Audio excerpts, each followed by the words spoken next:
is a baking casualty. This is the first time I'm doing this. I should have read the instruction. Hi. Hey, it's me. How are you?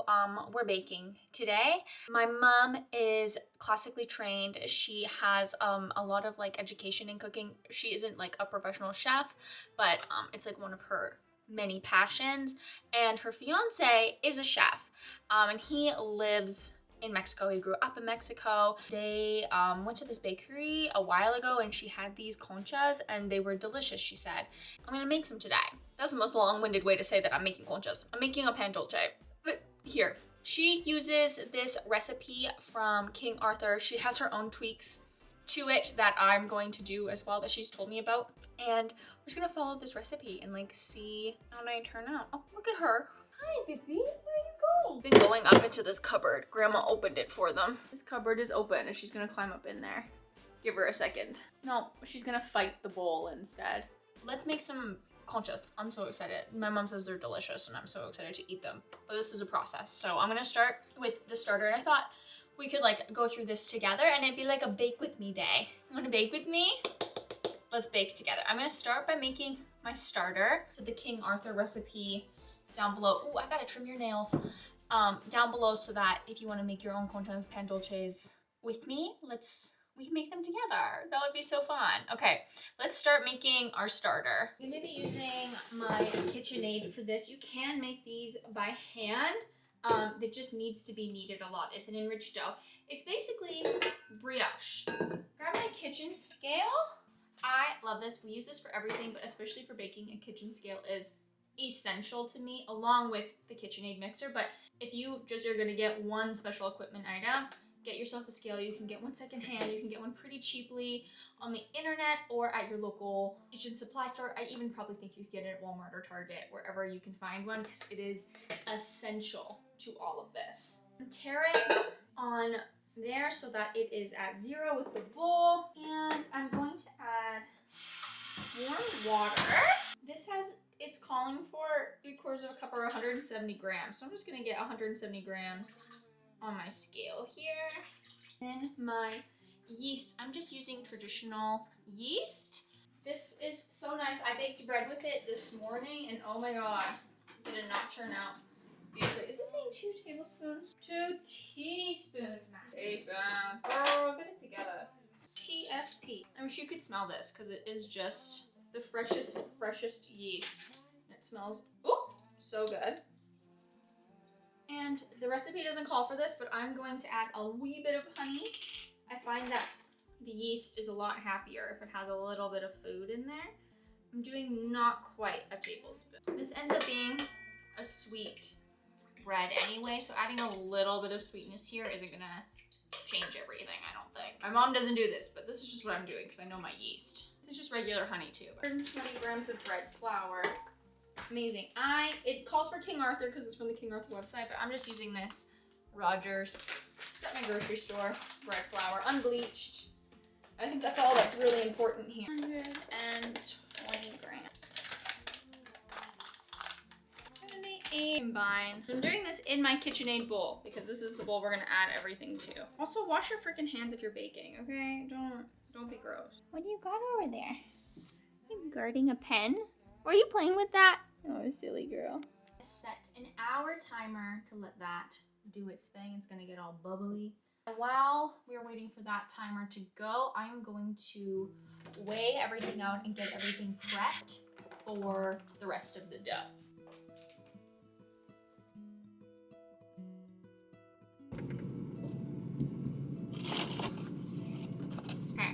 Crack these eggs. This light is terrible. It is so dark today. If I go like that, is that better for you guys? It's gonna have to be. It's calling for 2 eggs and a yolk. I'm gonna crack 2 eggs in here. She is still playing with that pen. She loves it. So I've got 2 whole eggs in here and I'm gonna crack one.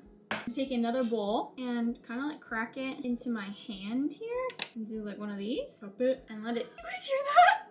Alexander Hamilton. That's his new nickname, by the way. If you want to start calling Seven Alexander Hamilton. I mean, his middle name is Alexander because that's Jordan's middle name. There, now I have whites and 2 eggs and a yolk. What are you doing? What are you up to? No, you can't have a treat right now. Somebody's in the middle of baking. Oh, what? Come here. You want to sniff an egg? You can sniff, no touching. You can sniff though. Sniff, sniff, sniff, sniff, sniff. Is that all you wanted to do was sniff? Okay. I just wanted to give it a sniff. Okay, I'm gonna keep this white though. I'm gonna pop it in the fridge. I actually have vanilla from Mexico. My grandma has vanilla from Mexico, which is pretty cool. Yucatan. It's from Yucatan. Oh, cool. Cute, cute, cute. Okay, what's it calling for? 2 teaspoons. I put it in there, so I'm gonna just measure with my heart. I'm gonna put it right into the egg. That feels right. Just a little extra. I don't mind if it's vanilla-y. All right, we still have like 40-ish minutes left on the timer. I have a cat in the sink and I've got one begging for a treat. It's a wonder I can do anything in this house sometimes. So we're just gonna wait. I have all my ingredients laid out here. So I've got my eggs and vanilla, my butter measured, and my like dry ingredients, my sugar and flour and salt and stuff. I'm just gonna pop the butter in the fridge, I think, just to keep it cold. I don't want it to get too soft. Let's see if I can do this with one hand. Look at this. That's on grip strength, girl. Gonna put it right in the butter. Sorry about that. Anyway, just gonna wait. Let's check on this. Oh, it's doing something. What's it doing? It's doing something. It is getting bubbly, and I know this yeast is active because I just used it this morning. I'm gonna work on the cookie topping. I gotta take this off. I'm just gonna weigh it right into this bowl. 99 pink salt. Again, I'm just gonna measure with my heart on this one. There. That's what my heart says. I've got my sugar and vanilla and salt here, and then I also have my 71 grams of softened butter. And I also, oh my goodness, calls for the egg white. Haha, yay, okay, cool. And 80 grams of bread flour. Okay, pop this in here. I have all of my ingredients here, just like a crumble cookie. I'm just gonna get my hands in there, start kneading, and it's gonna look bad until it is good. You'll see, you'll see. The only one that makes a total mess whenever I do anything like this. Just start smushing, you know? And the heat from your hands should be enough to melt it over time. Do you see how this is looking crazy? So you just keep going till it's not so crazy, is my understanding. This feels really wet. Okay, I just reread the recipe. This is so wrong. I was not supposed to add the egg, that's why it's so wet. Mix together sugar, salt, vanilla, and softened butter until smooth. Stir in the flour in 2 additions, mixing to a thick paste. That is not what I did. I put the egg white in here too, so this is a baking casualty. This is the first time I'm doing this. I should have read the instructions. I really should have, but I just didn't. I just went, I know what to do. I did not know what to do. And this is the price I pay. Okay, I'm gonna make this. Give me a sec. I'll meet you back where we're supposed to be. All right, my dough is going, and I've made my cookie crumble top, and it's in the fridge. But look at that sunshine.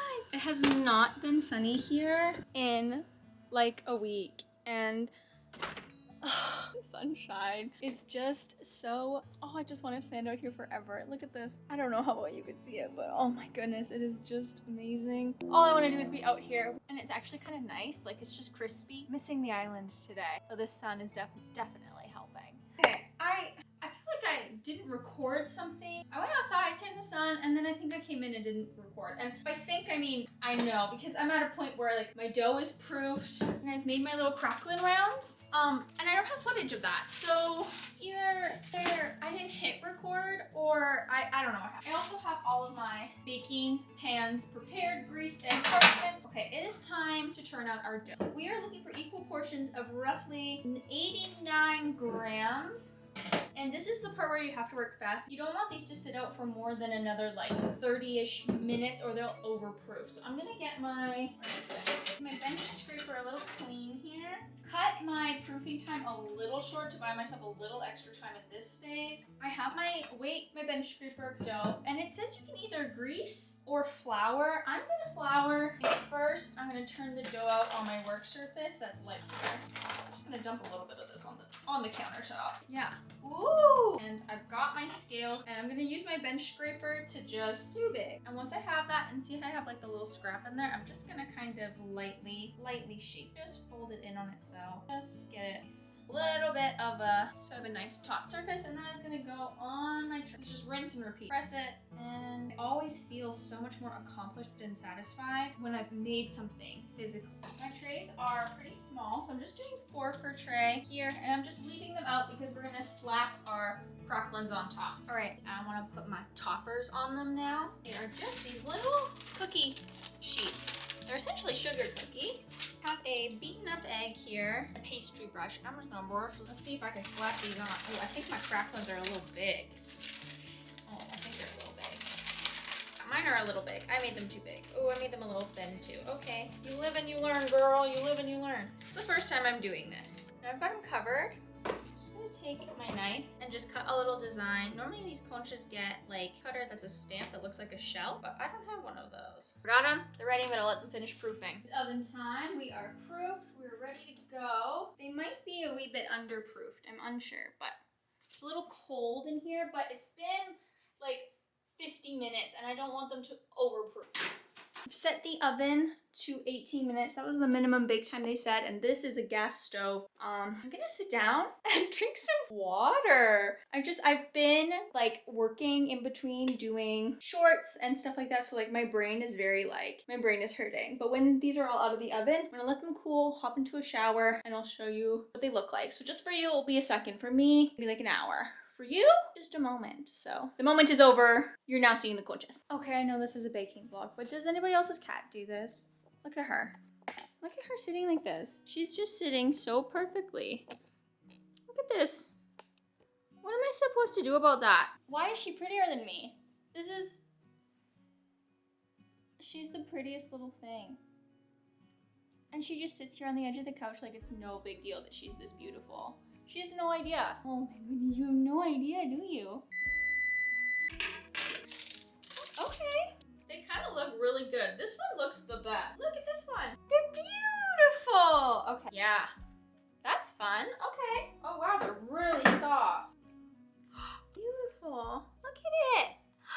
Wow. Yeah, they're very brioche-y. They definitely need to cool. The vanilla flavor should be bumped up, but can you see the steam? See that? That is so good. I definitely made the crunchy thing too thin. Smaller and thicker next time for sure, but they're delicious. Okay. I'll see you guys tomorrow. Bye. Bye.